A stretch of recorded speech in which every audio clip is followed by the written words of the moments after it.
Okay, thanks for the introduction. So I'm going to be talking about optical phased array-based LiDAR, which utilizes silicon photonics. For those of you that aren't familiar with silicon photonics, it's become a pretty generalized platform for starting application being communications in datacom and telecom. But you have waveguides for routing light. You have filters that you can build on chip to filter out different bands of light at very narrow bandwidths. You have modulators that can be very high speed, up to 50 gigabits and beyond.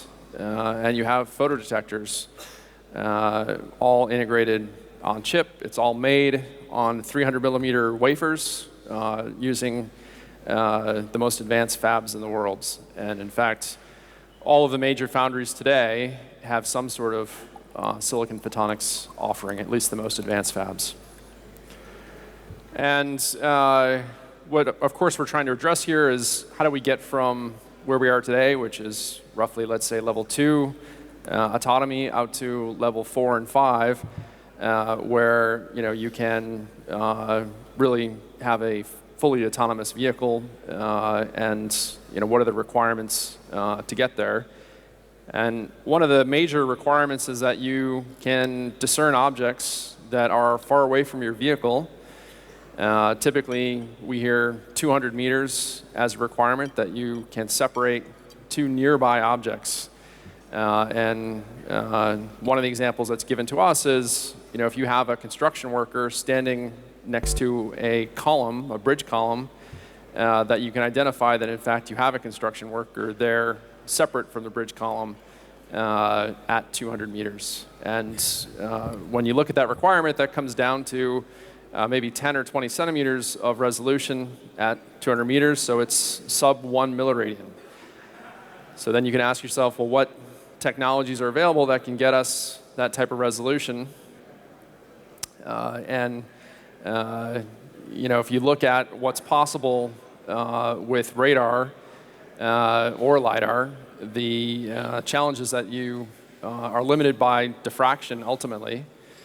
So if you take a rectangular aperture and look at the far field pattern, you have this nice sync function in the far field, and that sync function's full width half maximum, or first null, is defined quite clearly as lambda over the width of the aperture.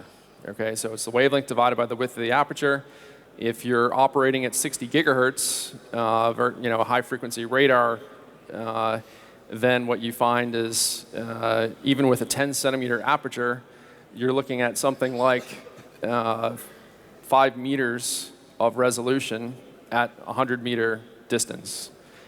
So 50 milliradians, or 50 times worse resolution than what's required for the application.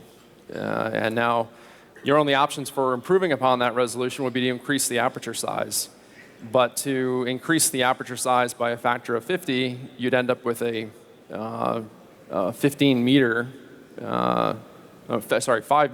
aperture, 15-foot aperture. And obviously, that's not something we're going to integrate into a vehicle. So LiDAR solves this problem in that, if you look at the fact that you're operating at 200 terahertz, you only need an aperture that's 1.5 millimeters in width from a diffraction point of view. Mm-hmm. There are other reasons, of course, to have much larger apertures, but not particularly from a resolution perspective. So when we look at the LiDAR market, we see that LiDAR starts to show up in projections of autonomous vehicle sensors in sort of the high level 3 to level 4 vehicles, because they're starting to have higher degrees of autonomy, and they require that level of resolution. And I think everyone in this room is familiar with LiDAR and what it provides, but of course you can have these very nice detailed three-dimensional pictures. This one off of a Velodyne LiDAR from some years ago. And but the problem, of course, is that how do you integrate this into the vehicle? And in some ways, this old picture is somewhat humorous, that you've got this $80,000 LiDAR on top of a $20,000 Prius, and it's sticking up way above the vehicle. But of course, it has to stick that far up above the vehicle. Otherwise, you can't see close to the vehicle if you have just one LiDAR integrated into the vehicle. And so when you look at these now more compact spinning part LiDARs, they are more compact, but you're going to need a number of them around the vehicle in order to avoid those blind spots. So the goal, of course, is to move away from the spinning part LiDARs, not just because they're hard to integrate in the vehicle, but also for reliability concerns, and move to chip-scale solid-state LiDAR at, say, the corners of the vehicle. And that's what you see when you look at projections of the market, that the real market doesn't take off until solid-state LiDAR is implemented. And at least this projection predicts somewhere in the mid-2020s is when that market really starts to take off. So I thought it'd be useful just to look at some of the very basics of LiDAR. And for those of you that are familiar with radar, well, it's the LiDAR equation and the radar equation are one and the same. The power that's coming back to your receiver for a spot that is smaller than the target is approximately equal to the power transmitted times the reflectivity of that target times the area of the receiver divided by 4 pi times the distance squared. So of course, the challenge gets in when you try to get out to these 100, 200 meter distances because you have now much less signal, and really your options are to address this are two. Either you increase your laser power or you increase the size of your receiver. And so I think that's obviously true of any LiDAR system. And so since you tend to be power limited due to thermal dissipation challenges within the vehicle, you tend to have a fairly large aperture. And when you go through some very simple considerations, and this is just assuming we've got a CW light source that's 10 milliwatts in power and it's operating at 1.5 microns, and we have a 1 centimeter squared aperture, you find that you have 1 photon per microsecond coming back at your receiver for a target that's 200 meters away. And since your round trip time is around a microsecond, tells you there's not a lot of signal. Of course, you can have more than 10 milliwatts of transmit power, but probably not as high as a watt. And then, of course, there are some detection modalities. Most detection modalities, and most LiDARs today are using time of flight. It's simpler to implement, but it's got some challenges that limit it, I think, in the future. One is that of course you have to have a high power short pulse source. You have some eye safety concerns, particularly at the wavelength that's chosen today. So at 905 nanometers, that's a particularly unsafe wavelength to operate. And of course, it's chosen for good reason because you have nice high quality silicon detectors. But it limits how much power you can transmit. It's difficult to achieve the shot noise limit. Yes, there are single photon detectors, but they're not typically used for commercial LiDAR. And you're sensitive to background light, such as sunlight, and crosstalk from other vehicles. The other option is coherent detection. Coherent is nice in that you completely reject the incoherent signal. You have a very narrow band filter, which is your local oscillator, at the receiver. You essentially get shot noise limited detection for free because you're amplifying up your signal with your local oscillator. And one of the other interesting things that comes out of that math is that you have an inherently better dynamic range. And this is because you're actually measuring the field as opposed to measuring the power. And you can see that in the top equation. where you see that you have the square root of the power of the local oscillator times the power received coming back from the target. And that local oscillator power is not changing, so it's just the square root of PR that you're looking at. You also get Doppler velocity detection, but I think the real issue is that complexity tends to limit its use. Particularly if you're trying to use free space optical components, it's somewhat of a challenge to implement coherent LiDAR.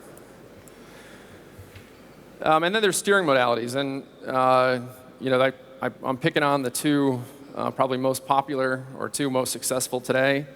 One is flash LiDAR. I'm showing a MIT Lincoln Lab flash LiDAR on the left there, and MEMS mirrors. The challenge, of course, with flash LiDAR is that you're pretty much going to be using time of flight.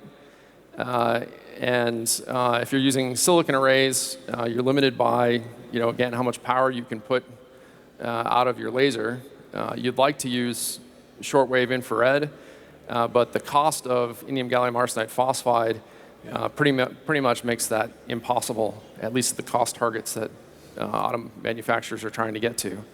And then MEMS mirrors, you can have a steered approach. One of the inherent challenges there is that the larger you make that mirror, which you're trying to do to collect more signal, the lower the resonant frequency of the mirror. And that makes it difficult in order to get to high-speed scanning, and also opens up some vibration concerns. So what we're looking at are optical phased arrays, and this is exactly analogous to microwave phased arrays used for radar. Shown in the upper left there is the nose cone of a fighter jet, where you see a two-dimensional phased array for steering the transmit and receive beams of a radar system. We're doing the same thing. The basic physics is that you have a series of antennas, each with phase shifters behind them. And as you adjust the phase of one antenna relative to the next, you steer the phase front, and therefore the beam is coming out. So the challenge is, how do you actually make this in the optical domain? And in silicon photonics, you can do this with, of course, silicon waveguides, and then implement some phase shifters. Now, we started by using thermal phase shifters because we were trying to make a two-dimensional array. And thermal phase shifters give you a large phase shift in a short distance. So you can see that phase shifter. We're driving a current actually through the silicon waveguide. And we're trying to thermally isolate those tethers with those sort of squiggly lines there. And it's an effective phase shifter, not the most power efficient, although pretty efficient for a thermal device. And let's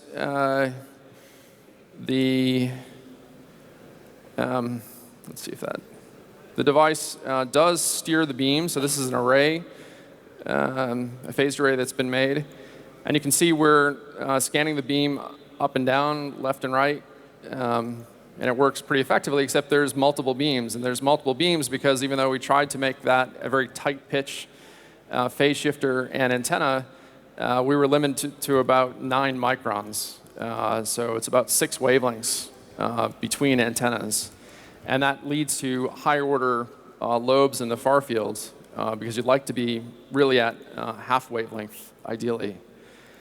One of the challenges with optical phased arrays in particular is that pretty quickly you have a very large number of elements.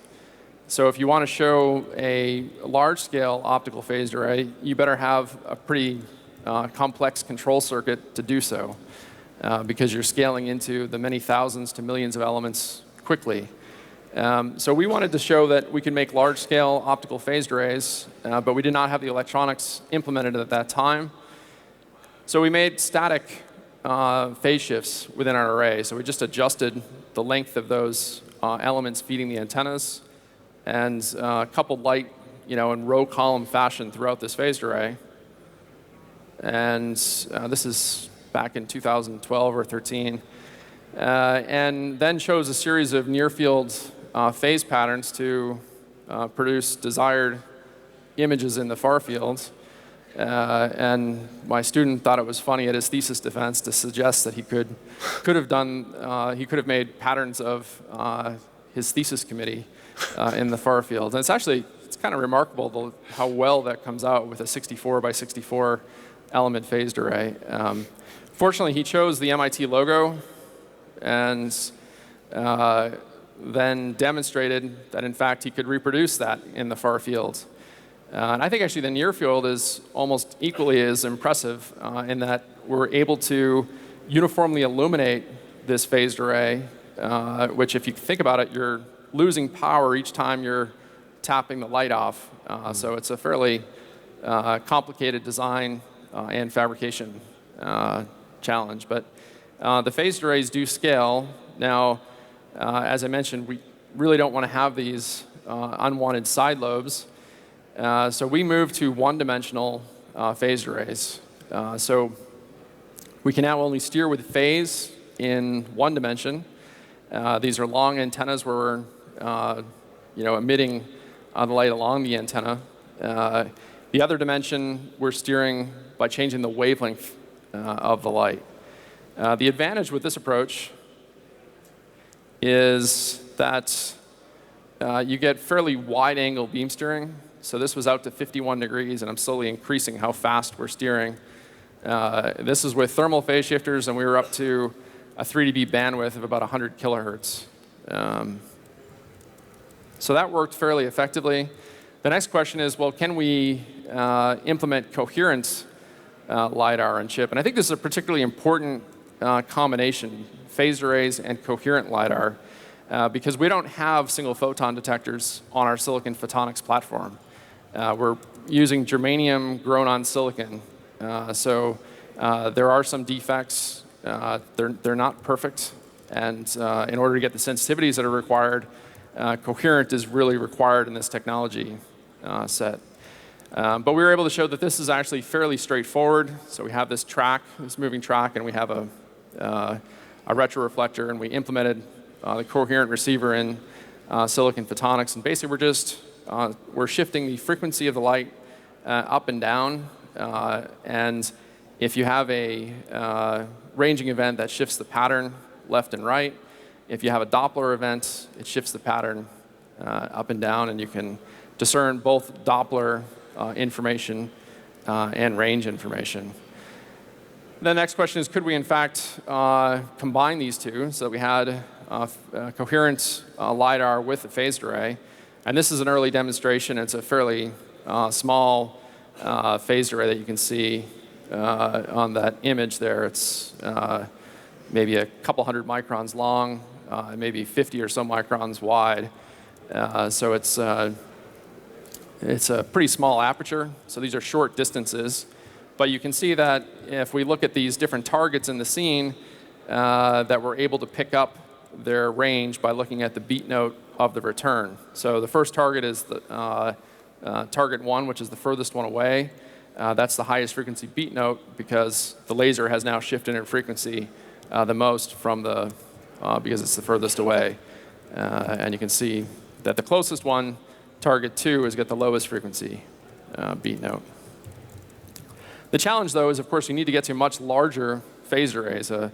Aperture that's only a couple hundred microns long by 50 microns wide is just not going to get you there. So we really spent a lot of effort in trying to get to large-scale phased arrays. And we got to apertures that are about 4 millimeters on a side. And you can see that we were able to uniformly illuminate that aperture.